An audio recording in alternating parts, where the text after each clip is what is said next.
नमस्कार विद्यार्थी मित्रांनो, आज आपण ग्रामरचा अतिशय महत्त्वाचा भाग पाहणार आहोत की ज्याचं नाव आहे direct and indirect speech. Direct and indirect speech.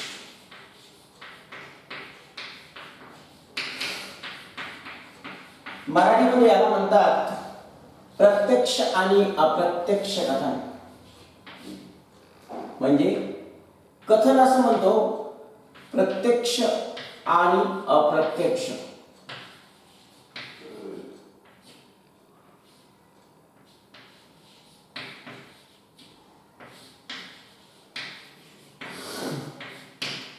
तर मित्रांनो, कथन हा शब्द आपण जर पाहिल्याला म्हणतो आपण स्पीच, मराठी म्हणजे इंग्लिश मध्ये स्पीच म्हणतो, मराठीत त्याला कथन म्हणतो. दुसरा एक शब्द आहे नॅरेशन. पण एक शब्द आपण काय करतो की स्पीच म्हणजे काय, व्हॉट इज स्पीच. प्रश्न पडतो आपल्याला, स्पीच म्हणजे काय.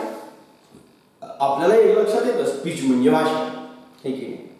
पण भाषण तर हे आहे सहजपणे, म्हणजे जे आपण कथन करतो, जे आपण वदतो, बोलतो तोंडातून, त्याला आपण कथन म्हणतो, स्पीच म्हणतो. मग बोलण्यामध्ये व्हॉइस आवाज आला, मग आवाज कसा असावा, प्रभावी असावा, बरोबर. मग डायरेक्ट स्पीच आणि इनडायरेक्ट स्पीच, बोलताना आपण सहजपणे बोलून जातो, काही विषय नसतो, आपल्याला विचारायचाही नसतो, आपण कारण आले शब्द बोलून. म्हणजे स्पीच या शब्दाबरोबर आपला प्रभाव आला, आणि प्रभाव आला की वाक्याचे प्रकार. तर मित्रांनो, वाक्याचे एकूण 4 प्रकार आहेत, हे आपल्याला अगोदर लक्षात घ्या. आपण या म्हणजे मागे पाहिलेले आहे काइंड्स ऑफ सेंटेन्सेस. तो काइंड्स ऑफ सेंटेन्स मध्ये पहिला जो आहे असर्टिव्ह सेंटेन्स, त्याला स्टेटमेंट म्हणतात. दुसरा प्रकार आहे इंट्रोगेटिव्ह सेंटेन्स, प्रश्नार्थक वाक्य. तिसरा प्रकार आहे इम्परेटिव्ह सेंटेन्स, आज्ञार्थी वाक्य. आणि चौथा आहे एक्सक्लेमेटरी सेंटेन्स. म्हणजे वाक्याचे एकूण 4 प्रकार आहेत. आणि जेव्हा जेव्हा आपण बोलतो तेव्हा तेव्हा वाक्य येतात.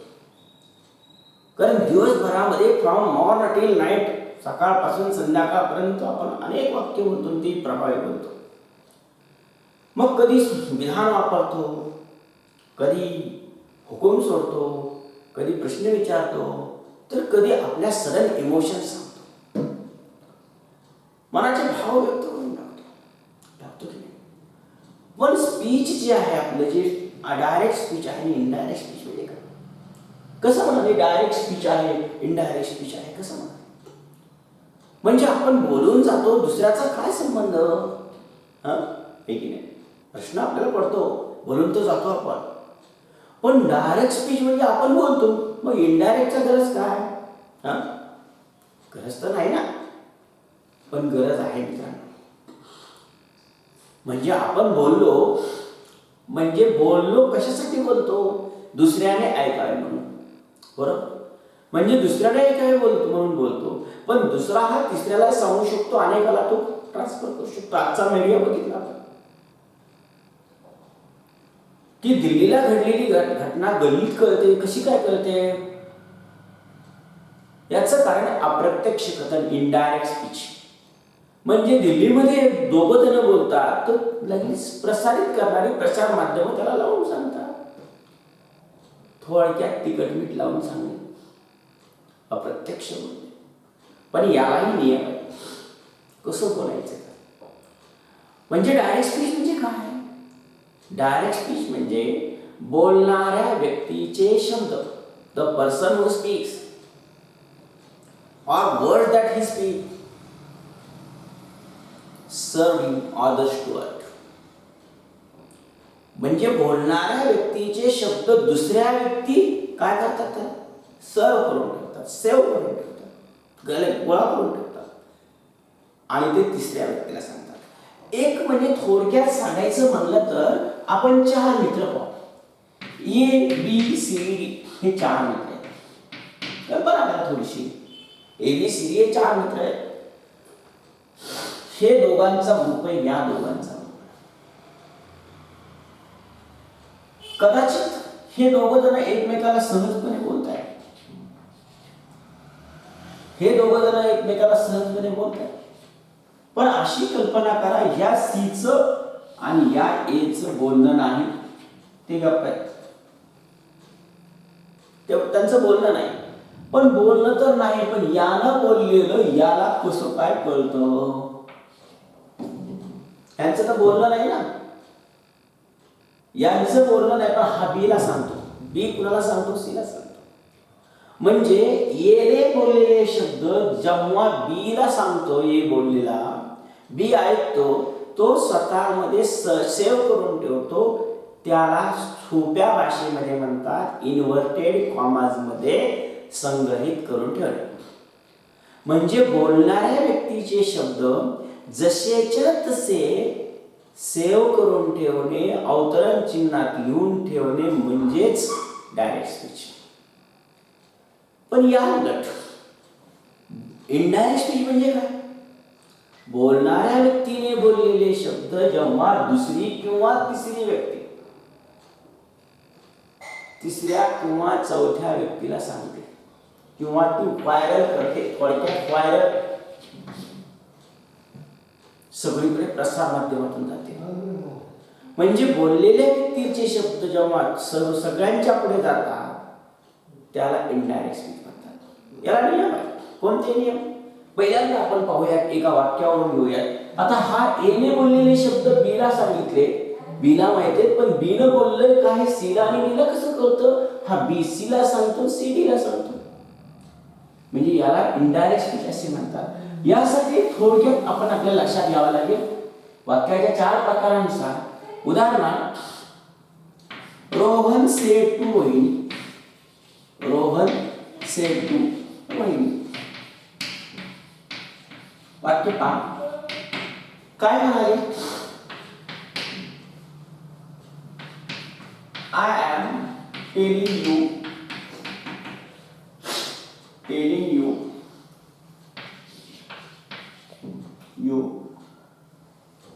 a story. याला म्हणतो आपण इन्व्हर्टेड कॉमाज. हे पाहण्याच्या अगोदर आता या वाक्याचं अनालाइज करणं फार गरजेचं आहे. जेव्हा अनालाइज करणं समजेल तेव्हा तुम्हाला इनडायरेक्ट स्पीच करता येईल. म्हणून पहिल्यांदा दिलेल्या मूळ वाक्याचा रिपोर्टर शोधा. रिपोर्टर म्हणजे कोण? बोलणारा. त्यानंतर दुसरा जो भाग असतो सेड किंवा सेड टू, याला म्हणतात रिपोर्टिंग वर्ब. याला म्हणतो रिपोर्टिंग वर्ब.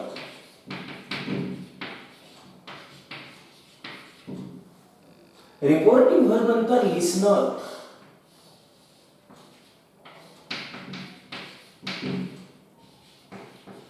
आणि लिसनर नंतर जे अवतरण चिन्हातील वाक्य आहे या सगळ्यांना आपण म्हणतो रिपोर्टेड स्पीच.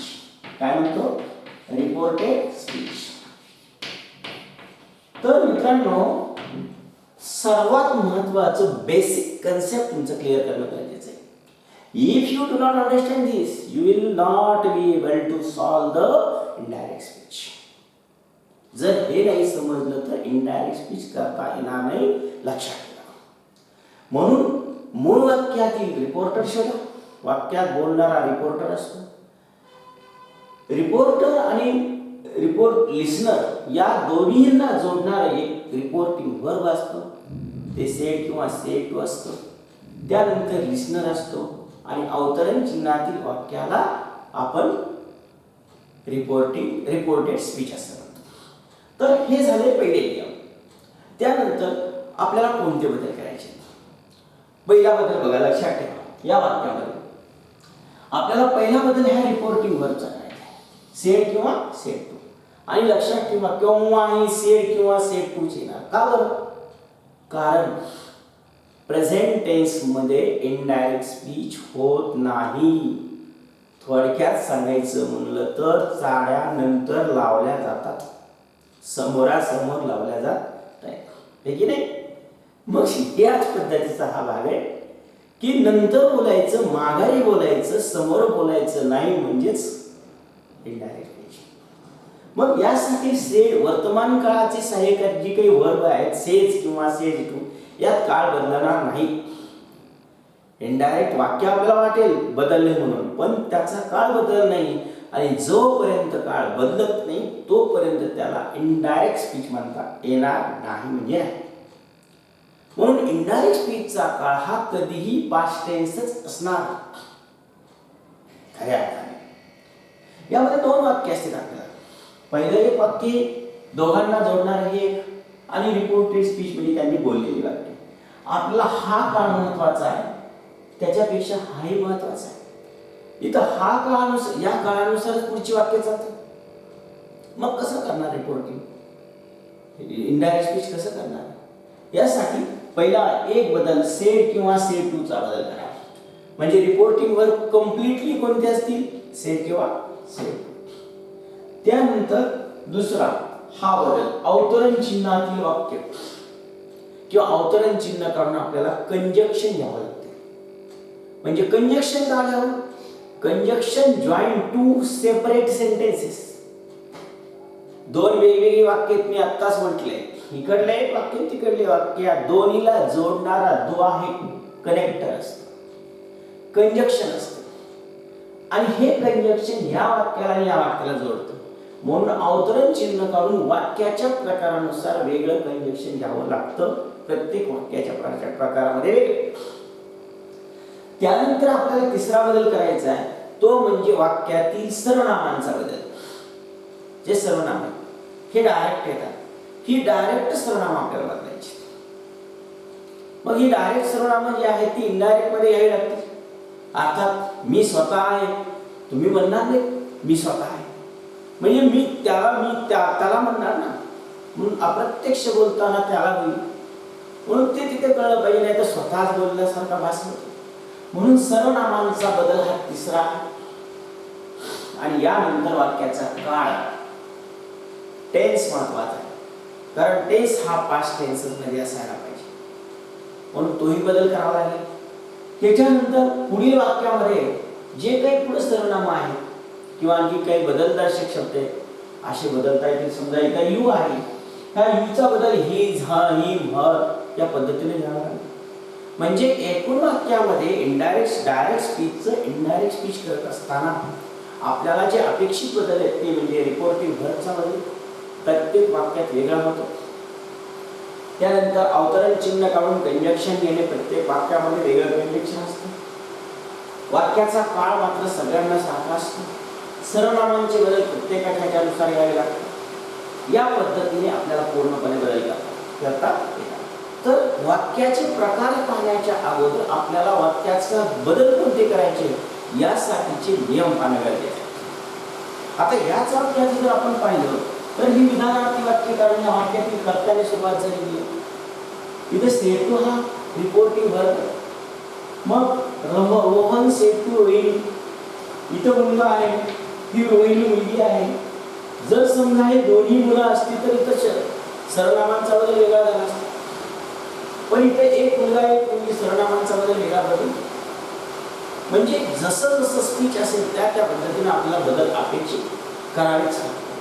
आता या वाक्यात पहिल्यांदा सेतूचा बदल, इथला बदल ह्याच्यावर अवलंबून आहे पुढचं वाक्य कोणते हे लक्षात ठेवा.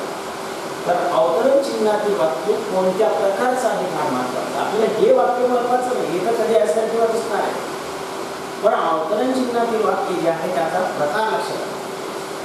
या वाक्यामध्ये कर्ता आय आहे, आय सुरुवात झाली, शेवटी पुस्तक आणि यावरून आपण असं लक्षात घेऊ की हे कोणतं वाक्य असर्टिव्ह. मग असर्टिव्ह सिंटेन्स इनडायरेक्ट स्पीच करत असताना पहिल्यांदा आता हे डायरेक्ट स्पीच झालं.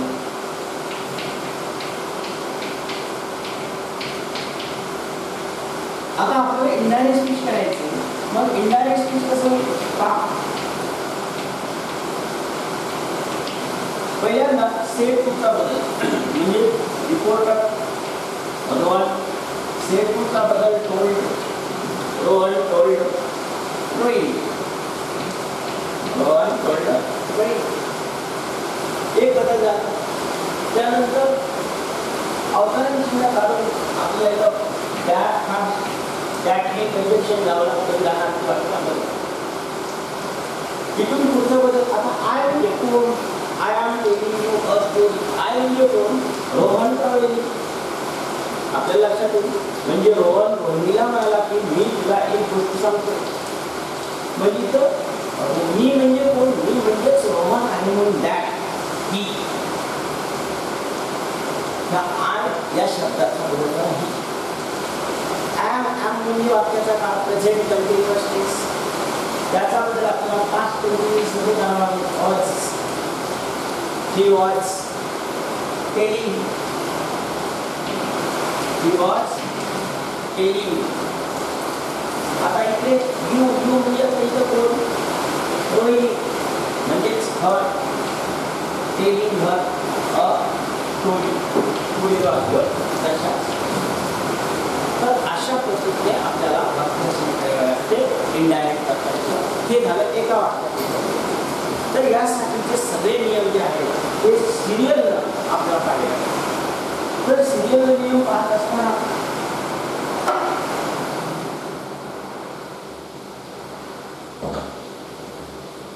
यामध्ये पहिला जो नियम आहे तो असा असेल, पाहूयात. तर हे तर लक्षात आलंच असेल. पुढील पहा, पहिला बदल आपल्याला से किंवा सेट यासाठी डायरेक्ट स्पीचचं इनडायरेक्ट स्पीच करतानाचे नियम आपल्याला कसे असावे हे पहा.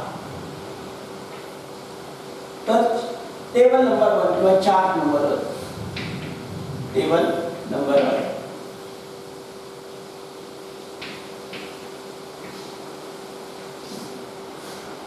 आता यासाठी पहिल्यांदा इथे डायरेक्ट म्हणजे पहिला बदल आहे तो रिपोर्टिंग वरचा बदल. रिपोर्टिंग वरचा बदल हा वाक्याच्या प्रकारानुसार बदल आहे. मग वाक्याचे प्रकार डायरेक्ट स्पीच, इनडायरेक्ट स्पीच हे आपल्याला 3-4 आवश्यक आहे. मग टाइप्स ऑफ सेंटेन्स यासाठी पहा. Number 1 types of sentence, direct speech आणि इनडायरेक्ट स्पीच या पद्धतीने.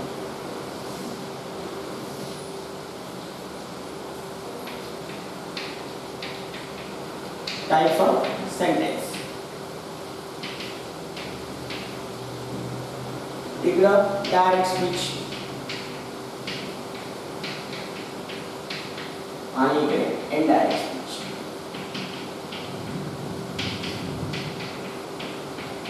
आता लक्षात घ्या वाक्याचे एकूण 4 प्रकार आहेत. त्यातील पहिला प्रकार कोणता, नंबर 1 असर्टिव्ह. त्याला स्टेटमेंट नाही म्हणतात, असर्टिव्ह सेंटेन्स. असर्टिव्ह सेंटेन्स म्हणजे मी त्याला डायरेक्ट स्पीच मध्ये जर सेड असेल, जर रिपोर्टिंग वर सेड असेल तर याचा बदल सिरियस होणार, यात बदल होणार नाही जे आहे ते. पण इथं जर सेड टू असेल तर इथं बदल होईल टोल्ड. सेड टू असेल तर टोल्ड. जर इथं सेड असेल तर इथं सेडच आहे. आणि जर समजा इथं सेड टू असेल तर इथं होईल टेस. हे पाहिल्याबरोबर तुम्हाला एक प्रश्न पडू शकतो की आताच मी म्हटले की वर्तमान काळामध्ये इनडायरेक्ट स्पीच करतो, हे बरोबर आहे. इथं काळ बदलत नाही, पास्ट टेन्स झाला तरच ते इनडायरेक्ट, नाही तर इनडायरेक्ट नाही. हे फक्त वाक्यरचना बदलते. सेज असेल सेजच राहील, सेज टू असेल टेन्स होईल. तर हे झालं असर्टिव्ह सेंटेन्स. दुसरा आहे interrogative sentence number 2.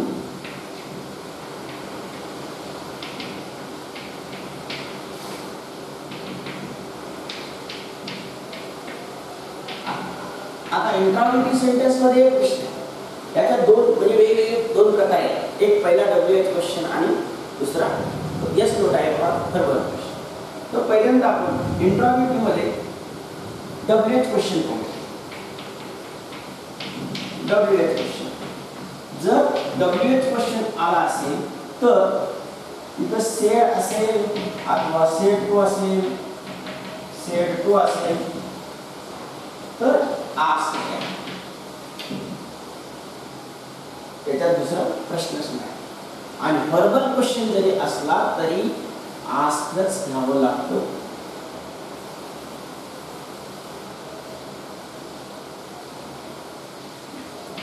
Verbal question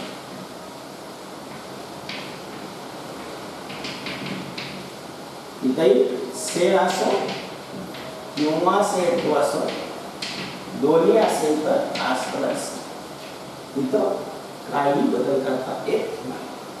त्यानंतर पुढे जर आपण पाहिलं तर तिसरा प्रकार म्हणजेच एक्सक्लामेटरी सेंटेन्स घेऊया.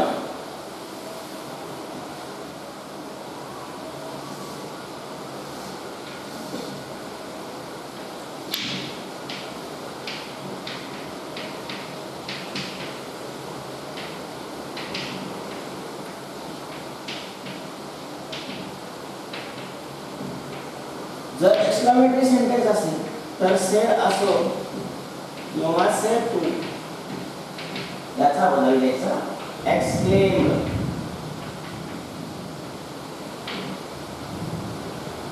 हे झाले तीन प्रकार. आणि चौथा जो प्रकार आहे तो थोडासा वेगळा. तर त्यामध्ये आपल्याला संदर्भ वाक्याचा ठाण काढायचा आहे. ह्या संदर्भानुसार आपल्याला अवतरण चिन्हात किंवा त्या सेट किंवा सेटूचा बदल करावा लागतो. चौथा प्रकार आहे कंपॅरेटिव्ह सेंटेन्स.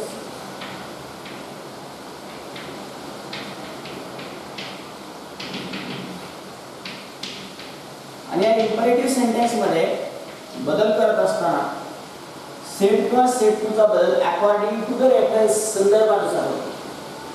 मग सेट असो किंवा सेट टू असो. इनडायरेक्ट स्पीच मध्ये जो संदर्भ येतो तो अप्रत्यक्ष असतो किंवा जेणेकरून अकॉर्डिंग टू द रेफरन्स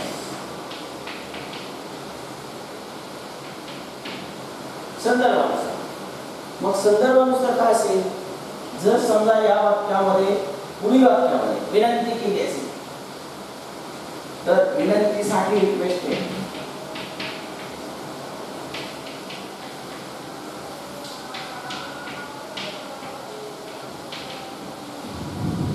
विनंती असेल रिक्वेस्ट आहे.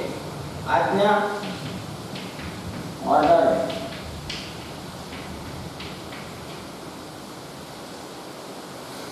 सूचना सजेस्टेड.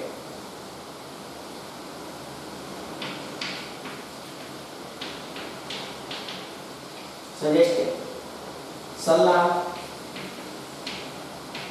ॲडवाइस.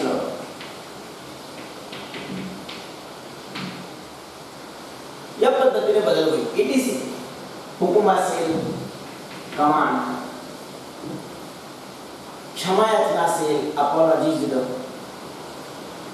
विनवणी असेल प्लीडेड.